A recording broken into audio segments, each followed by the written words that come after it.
So you listened to my last episode about metabolic health and you found out I'm not metabolically healthy and I need to do something about it. Maybe one of those factors was off, maybe one of the blood markers was off, or multiple even, and now it's time to do something about it to improve your metabolic health, your health span, and your longevity in the process. So here are some of the tips that I can share with you that you can implement pretty much today to improve your metabolic health and correct some of those issues that you might have discovered by listening to the previous episode. Number one is very simple. I've talked about this before. Just avoid seed and vegetable oils as much as you can. And that's fairly easy when you do it at home because you just don't buy canola oil. You buy butter and ghee and tallow, maybe lard, and avoid seed and vegetable oils. Going out and eating out is significantly more difficult. So I recommend not eating out too much. And if so, ask the restaurant to cook stuff in butter or even in olive oil if they have, whatever, anything but the seed oils, avoid fried foods, etc. Some of the things I've talked about in previous episodes. Number two, very easy as well, just avoid processed carbs. I mean, there is nothing wrong with consuming carbohydrates from, seasonal fruits, etc. and the least toxic veggies, but avoiding processed carbohydrates, processed food in general, but in particular processed carbohydrates is one of the easiest things you can do to improve your metabolic health today. Number three, center your diet around responsibly raised meat and especially organ meat. I've talked about this in the past as well. If you make the center of every meal protein from animal-based sources, then not only will you get all the micronutrients your body needs to thrive, but it also means you're eating less of the things that you should not be eating. And I've just done this experiment with my wife. We really made a conscious decision to load up on protein. And guess what? By eating a lot of protein, we feel better, we are less hungry, and we consume less things that are maybe less than ideal. That might be okay or benign, but that are not necessary. And so again, focus your diet, center your diet around animal-based proteins and fat, and you're going to be on a much better way to improving your metabolic health. Number four, walk a lot and lift heavy objects. Walking is one of the most underrated types of activities. It's low impact. It makes you feel good. It gives you time to reflect and think. And it's just great to be out in nature. If you have a treadmill inside, do that, but I'd rather go out, go to on a forest trail and just walk as much as you can. It's so helpful to improve your health, to improve your metabolic health, and to help you de-stress, which is another factor we talked about before that can negatively impact your metabolic health. Lifting heavy is also important to not only improve your bone density, but if you lift heavy, you build muscle, and more muscles mean you burn more energy because the muscles need to be fueled. So you have to less worry about how many calories or how much food you eat. If you lift a lot and if you lift heavy in particular, and if you eat the right types of food, you can pretty much eat however much you want to. That's exactly what I do. I stuff my face every single time I eat and I don't gain any weight. I gain muscle weight, but I don't gain any body fat. Number five, expose yourself to the sun every day. We talked about this in previous episodes as well. The sun is just so incredibly important for our circadian rhythm, for mental health, but also for our metabolic health. Making hormones in many cases relies on the availability on sunlight that penetrates, that hits our skin, our retina. So it's so important to get natural sunlight every day. Regularly use the sauna and the cold plunge. Hormetic stressors are also incredibly useful to improve your metabolic health, to improve your perception of stress and how you respond to stress, your stress resilience. Sauna in particular is pleasant,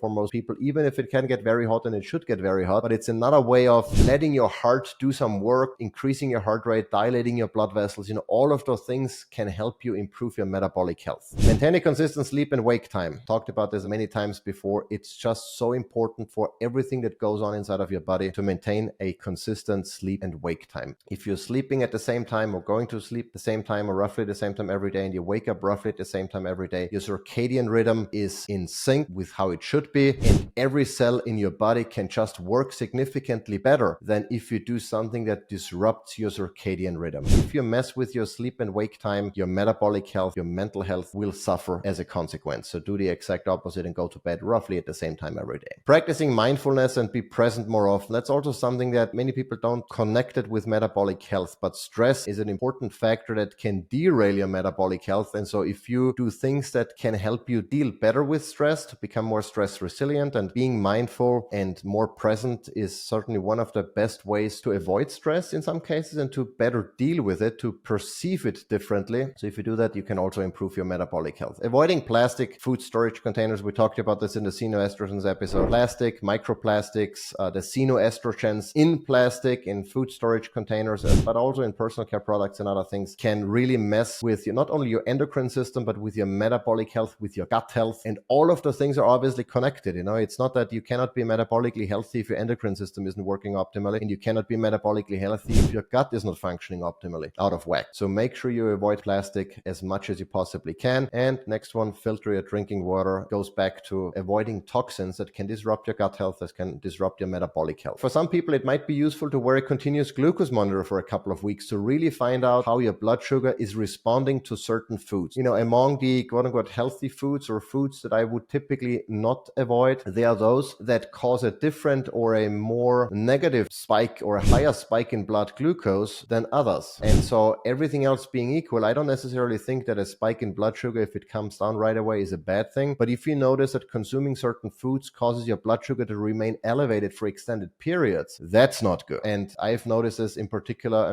no surprise there, by eating regular pizza with wheat dough. If I have that for dinner, my blood sugar goes up and down and up and down and up and down throughout several hours at night. And that's obviously not a good thing. That's not conducive to optimal metabolic health. And so wearing a glucose monitor to find out, okay, how is stress, how is exercise, how is food impacting your blood sugar level, and how is your average blood sugar, and what can you do to avoid some of those prolonged spikes? That's really a good thing. I have a separate article that I'm going to link down below on blood sugar or on continuous glucose monitoring. So check that out. That's something I would highly recommend, especially if you're new to improving your metabolic health. Then obviously, checking your blood markers every so often. And by every so often, I mean, I've mentioned this in a previous episode, ideally every 3 months or at least every 6 months. I would not wait to get my blood panel done once a year. A lot of things can happen within a year, and then you only get a snapshot of certain things. That is not a very good representation of how certain markers behave throughout the year. Especially there are certain things where if you had sexual intercourse, the night before you're getting your testosterone levels checked, chances are your testosterone levels are going to be lower, because usually for men after an orgasm, the levels go down temporarily before they recover. You might get a skewed reading, or if you work out right before a blood test, your CRP might be higher, your inflammatory marker. So there are certain things that can be negatively impacted temporarily, but that doesn't necessarily mean there is something generally wrong. That's why I recommend getting them more often, so you can figure out how the trends look overall. And the last thing, very important, is to not get overwhelmed by all of the things you have heard, by maybe some of the less than ideal findings that you've discovered by listening to the previous episode. Don't get overwhelmed, just take it step by step. I didn't get to where I am overnight. It's been a long journey. It's an evolving journey. I still learn every day. I fine tune and I tweak every day. The point here really is to do a little bit better than you did yesterday. By making a 1% improvement every day, in 100 days, you've improved by 100%. So take it step by step. Don't get overwhelmed. Focus on one task only. Do that. Make sure you feel comfortable before moving on to the next thing, and don't get blocked by so many different things that you end up not doing anything at all. That happens very often when there is an overwhelming amount of evidence or things that you should or could be doing, and then you end up not doing anything at all because you're just overwhelmed. So focus on one thing, do that, and then move on. And then one thing that I've not mentioned in the previous episode that I promised I would mention and did not, is where to get your blood tested if you don't have insurance. If you have insurance, chances are your insurance is going to pay for those blood tests, at least for most of them. Might not be paying for all of them, especially if it's something that's not part of the regular blood work. But even without insurance, there are LabCorp. They are now, even with Quest, you can go to their webpage and they have an on-demand service where you pay for a certain test or for a group of tests or a set of tests online. It's fairly inexpensive, fairly affordable. And then you go to either their lab, or in the case of LabCorp, you go to, I think it's a Walgreens or a CVS, one of those two, where they do the testing there at the pharmacy, and then you get the results, a couple of days later. I've done this with LabCorp not too long ago. It was an incredibly good experience. I'm going to link that down below as well. The one thing that I typically do is I work with an anti-aging doctor. I can share the contact information as well if you want to reach out to me. And he basically sends someone to come to my home, draw the blood, and then send it to a lab. And that cost, I think, less than $400 for a very comprehensive lab test. The same lab test that when I did that through my insurance in the past, the lab charged $3,000 to my insurance, and I had to go there. And now someone comes to my home and I get it for less than $400. That tells you what kind of mafia is, the pharmaceutical industry is, what the medical field is, where they make money for stuff that are completely overpriced, but that's a different story. So that's something you might want to consider. If you don't have insurance, if you have, try to leverage your insurance, obviously, make them pay. But otherwise, there are other options on how you can get relatively inexpensive lab tests so you can do them more often, not only once a year. With that, we're going to wrap it up. I hope you liked this episode. Again, if any feedback, tell me what you didn't like, shoot me an email, michaelkummer.com, and let me know what could have done better. I always like to hear feedback. With that, we're going to wrap it up. So I hope I'm going to see and hear you in the next episode.